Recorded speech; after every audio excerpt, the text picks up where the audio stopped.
Allohni juda ham ko'p eslashlik kerak. Har doim azizlar, qanaqa holatda bo'lishdan qat'iy nazar.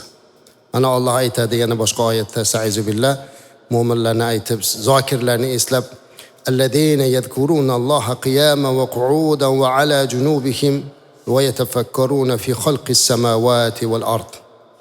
Mana haqiqiy zokirlarning sifatini aytayapti. Zokirlar, Allohni eslovchilar, Allohni zikr qiluvchilar, ular turgan holatlarda ham, o'tirgan holatlarda ham, yotib yonboshlagan holatlarda ham Allohni zikr qiladilar.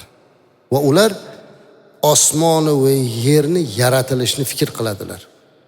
Shundan kelib chiqib ulamolar aytadiki, yurib ketayotganda ham, o'tirganda ham, yonboshlaganda ham nima qilsa ham Allohni zikrini qilishlikka ruxsat bor azizlar. Faqatgina bu zikr til bilan, dil bilan bo'lishligi kerak.